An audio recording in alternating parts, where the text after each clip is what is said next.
Belum tuntasnya perburuan 3 buronan pembunuhan Vina dan Eki, tudingan kejanggalan dalam penyidikan kasus diungkap salah satu terpidana yang telah bebas. Keluarga korban menanti keadilan untuk Vina.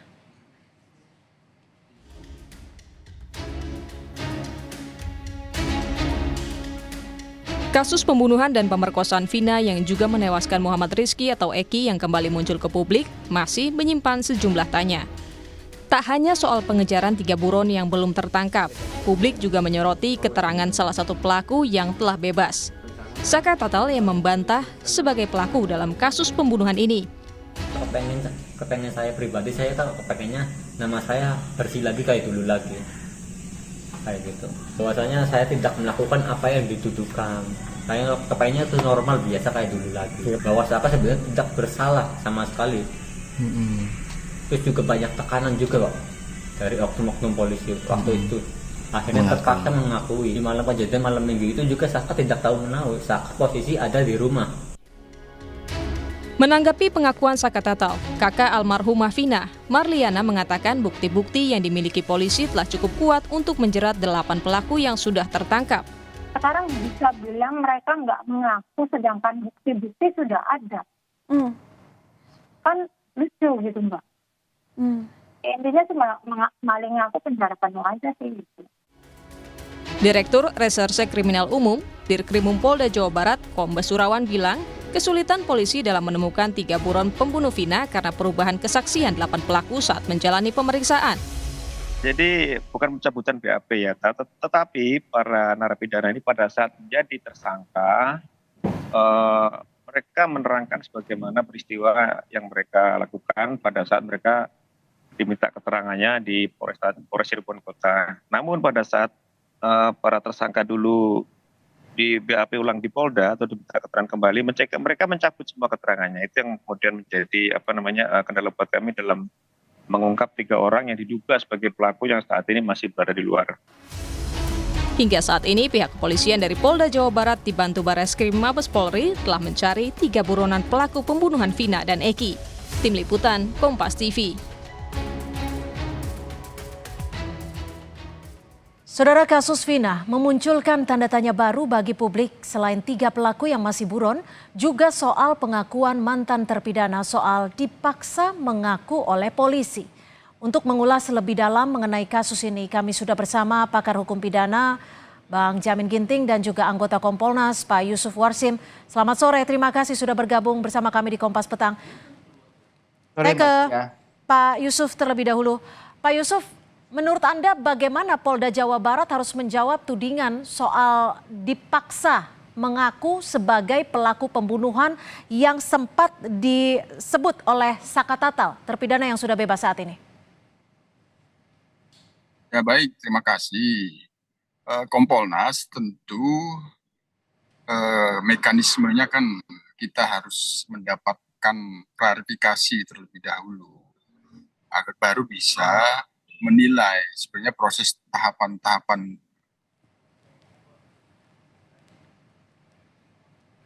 Mohon maaf, audionya Pak Yusuf. Ini sudah kami mintakan. Dalam pantauan pada saat ini sedang dipersiapkan oleh Polda Jabar klarifikasinya. Ya tentu klarifikasinya kan harus komprehensif, apalagi ini peristiwanya kan kasusnya sudah 8 tahun. Yang kedua, terkait dengan perkembangan penjelasan salah satu terpidana Saka Tatal yang sudah bebas ini, saya sendiri sudah bertemu dengan kuasa hukumnya Ibu Titin, sudah melihat berkas-berkasnya, sudah kami catat, dan ini bagian dari hal yang kami mintakan klarifikasi. Nanti kita lihat pada proses penyidikan di Polresta Cirebon hingga dilimpahkan di Polda Jabar itu bagaimana SOP dan proses.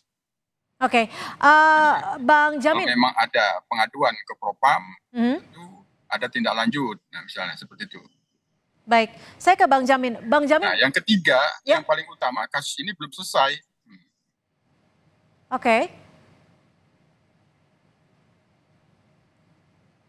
Baik, saya bergeser ke Bang Jamin. Bang Jamin, memangnya kalau proses hukum itu bisa terus berjalan ketika salah satu terduga pelaku menolak untuk mengakui perbuatannya. Bahkan untuk kasus ini, ia mengaku menolak, mengaku tidak mengakui perbuatannya, lalu menyebutkan bahwa mendapatkan intimidasi sehingga dipaksa untuk mengaku. Ya, makasih Mbak Setia. Jadi dari 8 terpidana karena memang sudah dihukum ya, ini tentu kita melihat prosedur mereka menjadi tersangka, lalu terdakwa dan terpidana itu sudah melalui prosedur yang benar nggak begitu ya, berdasarkan bukti-bukti yang ada. Jangan-jangan di antara mereka ditekan sehingga satu dan di antara mereka menjadi saksi di antara mereka untuk memberatkan mereka sendiri. Padahal bisa jadi ada orang lain yang pelakunya sendiri tidak pernah untuk diungkapkan begitu. Jadi ini yang menjadi permasalahan. Contoh ya, Saka Tatal ini sendiri kan sudah nggak mengaku setelah dia keluar dari terpidana. Nah pertanyaannya, apakah dia pada saat itu mengenal pelaku lain? Dia bilang tidak mengenal pelaku yang disebutkan tersebut. Berarti kan ada sesuatu yang tidak matching gitu ya.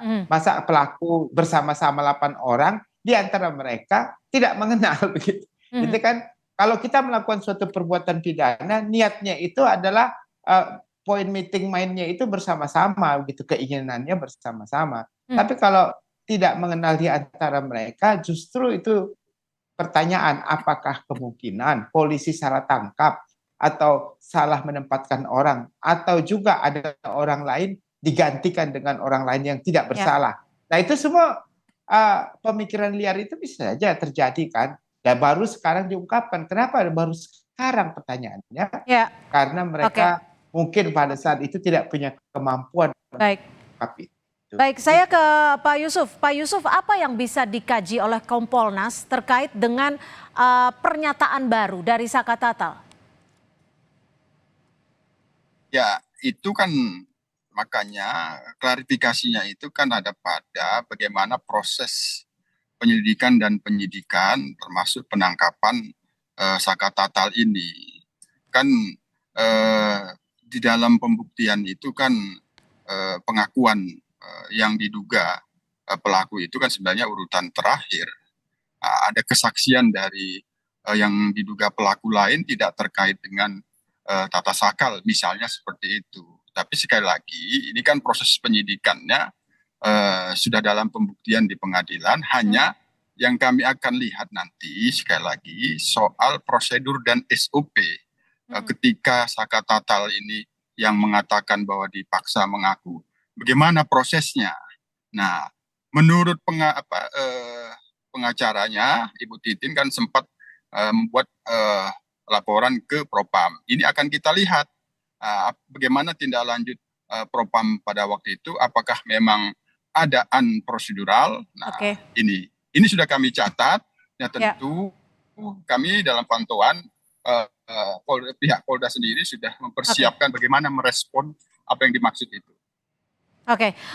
Pak Yusuf, kalau dilihat dari kasus pembunuhan Vina ini saat ini, bisa tidak pernyataan dari Saka Tatal, terpidana yang sudah bebas ini, dijadikan bahan baru untuk dibukanya kembali kasus ini?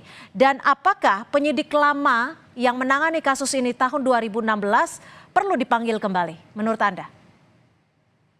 Kompolnas sementara ini masih berpatokan kepada putusan pengadilan yang telah berkekuatan tetap. Hanya nanti kita lihat bagaimana proses penyidikannya pada waktu itu. Yang kedua, sepanjang putusan pengadilan itu belum ada upaya hukum lain untuk menilai dan mengoreksinya, ini masih kita pegang. Nah, sementara kan prosesnya sudah ada kasasi. Nah, apakah akan PK? PK kan itu ada novum. Nah, kami tetap mendorong kasus ini belum selesai. Sekali lagi, mengapa belum selesai? Masih ada 3 tersangka. Ini yang kami dorong agar segera ditangkap. Barangkali dengan tertangkapnya 3 tersangka itu ada novum untuk pengembangan kasusnya. Baik, kalau dari Pak Jamin sendiri seperti apa, Bang Jamin? Apakah pernyataan Ya. dari Saka Tatal ini perlu dibuka kembali atau diperiksa agar pernyataannya ini bisa menjadi pernyataan resmi, bukan pernyataan hanya kepada publik atau media saja? Ya, dengan dia melaporkan kepada Propam, itu artinya prosedur yang dilaluinya pada saat dia ditetapkan sebagai tersangka, dia anggap tidak sesuai. Nah, kalaupun kita harus bedakan antara material, mungkin materialnya diperiksa, tapi pada formilnya, waktu dia diperiksa, diperlakukan tidak sesuai dengan objek yang pemeriksaan begitu. Nah, waktu nanti itu harus dipanggil. Jadi penyidik waktu dia menginterogasi dia, ya kemungkinan dipaksa katanya disudut rokok lah, dipukuli atau apapun itu kemungkinan akan dipanggil dan diperiksa. Jangan-jangan ada dilakukannya seperti itu, dan itu tidak ada kaitan dengan material putusan dia menjadi terpidana begitu. Nah, nantinya kalau dapat dibuktikan ya bolehlah dikatakan sanksi kepada para penyidik yang melakukan perlakuan yang tidak baik dan benar itu waktu pemeriksaan. Itu saja sebenarnya yang menjadi dasar keberatannya. Nah, kalau nanti ditemukan ada perkembangan 3 tersangka tadi yang kemungkinannya dijadiin, itu juga bisa. Nah, kemarin di televisi yang itu dia katakan kalau ada CCTV, Mbak Cynthia. Nah, kenapa nggak dibuka CCTV? Katanya pada waktu itu lawyernya mengatakan. Nah, itu juga harus didalami. Kenapa pada saat itu ada CCTV di daerah situ tapi tidak dibuka dan menjadikan bukti menurut pengacaranya itu. Tapi saya nggak tahu persis apakah kebenaran fakta itu terjadi atau tidak begitu. Oke, lalu seperti apa prosedur atau apa ya bisa dikatakan urutan untuk menguak kejanggalan dalam kasus pembunuhan Vina, termasuk bagaimana cara mengejar 3 DPO yang dari 2016 lalu belum juga tertangkap. Kita masih akan bahas usai jeda, tetap bersama kami di Kompas Petang.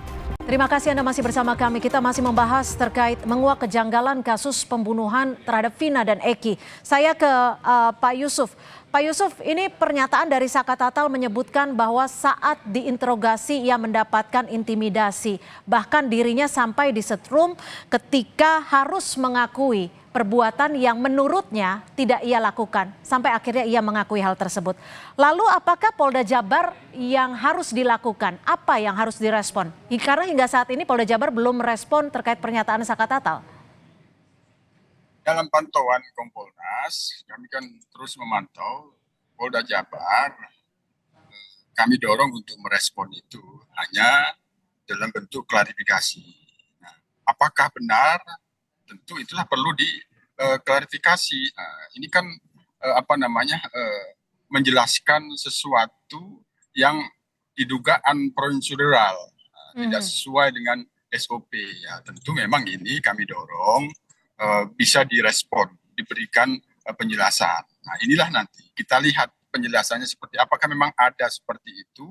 Lalu kenapa penjelasannya itu tidak cepat dilakukan supaya tidak menimbulkan asumsi publik atau seperti bola liar yang saat ini tersebar di masyarakat? Karena pengakuan Saka Tatal ini kan kurang lebih sudah 3 hari lalu. Ya, kan ini kan kasusnya perlu kita pahami juga kan sudah 8 tahun dan kerangka pemikirannya ada kerangka putusan pengadilan yang sudah ingkrah, berkasnya kan harus dilihat kembali. Nah, kami sendiri sudah menunggu, memang sedang dipersiapkan klarifikasinya. Namun sekali lagi ini sudah kami catat, ini kami akan tanyakan apabila memang ada waktu itu diadukan ke Propam, tentu pasti ada tindak lanjutnya seperti apa. Nah, ini dulu yang kita akan lakukan permintaan penjelasannya. Mudah-mudahan secepatnya minggu depan ini sudah mendapatkan klarifikasi. Baik, saya ke Bang Jamin. Bang Jamin, ini pelaku pernah mengajukan kasasi dan bahkan gerasi tapi ditolak. Apa yang Anda bisa baca terkait hal ini? Ya, sekarang begini ya. Ini kan mengenai material. Kalau mengenai material, pengadilan itu hanya melihat apa yang disampaikan oleh penyidik dan jaksa. Dan orang-orang ini saya yakin ya, kuasa hukumnya waktu mendampinginya juga ya tentu sulit ya untuk menyatakan untuk ini sebagai pelaku, dia bukan pelaku. Dan akhirnya pengadilan tinggi, pengadilan kasasi tetap putusannya seperti itu begitu. Tapi yang penting itu pada saat mereka diperiksa pertama sekali. Kalau orang mengaku, contohnya dia bukan pelaku, tapi karena disetrum, dipukuli, kamu harus ngaku. Akhirnya sampai ke pengadilan karena dia nggak dibekali ilmu pengetahuan hukum yang benar dan pendampingannya mungkinnya kayak kurang maksimum atau bagaimana ya, sehingga kemungkinannya dia itu akhirnya ngaku-ngaku aja begitulah. Ya, jadi itu yang menjadi permasalahan begitu, walaupun sebenarnya dia bukan pelakunya. Makanya tadi harusnya Polri ini jangan kasih penjelasan, tetapi pemeriksaan, ya, pemeriksaan terhadap orang-orang yang melakukan penyidikan dan menetapkan orang ini sebagai tersangka di tingkat kepolisian pertama sekali. Kalau sudah ada kan, nah, itu yang harus dilakukan. Tapi selain memanggil para penyidik yang saat itu memeriksa atau menangani kasus ini, apa yang bisa dilakukan para terpidana ini atau Saka Tatal yang mengaku merupakan korban salah tangkap? Ya, bisa ke Komnas HAM. Komnas HAM kan dia hak asasi ya, menyangkut tentang hak asasi mereka itu dilanggar, memperlakukan objek pemeriksaan sebagai orang yang diperiksa tapi dengan cara-cara yang tidak benar yang melanggar hak asasi manusia mereka. Saya kira Komnas HAM harus ikut terlibat ya dalam hal ini begitu, supaya prinsip-prinsip dasar hak asasi manusia itu bisa ditegakkan begitu. Nah, makanya saya katakan itu pertama. Tapi kalau secara internal itu kan kewenangan Propam. Makanya kalau sudah ada Propam harus sigap gitu, Propamnya harus siap, harus diperiksa semuanya. Dan harus siapa penyidik yang pertama sekali memeriksa tersebut. Apa yang mereka lakukan? Seperti apa yang mereka lakukan? Nah, itu yang harus dilakukan, Mbak Cynthia. Oke, Pak Yusuf, apa yang bisa dilakukan Kompolnas agar dugaan kesalahan prosedur atau prosedur yang dinilai sebagai tindakan berlebihan yang diakui oleh Saka Tatal bisa terkuak?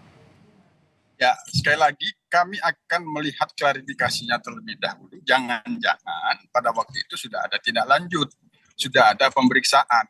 Nah, katakanlah ada, terus pelanggaran disiplin, terus ditegur. Nah, tapi kan proses penyidikannya tetap berjalan. Katakanlah diduga diganti penyidiknya, tapi kan penyidikannya bisa dilanjutkan oleh penyidik baru. Katakanlah seperti itu.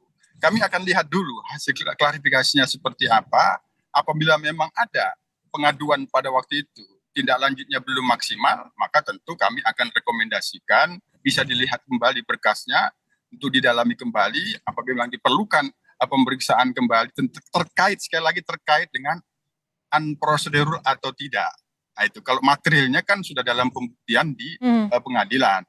Yang dimaksud oleh salah satu terpidana ini kan soal unprocedural atau tidak, itu yang akan kami lihat. Baik, terima kasih Pak Yusuf Warsim, anggota Kompolnas, dan juga Bang Jamin Ginting, pakar hukum pidana, sudah memberikan perspektif ya pada Kompas Petang sore hari ini. Terima kasih, selamat sore.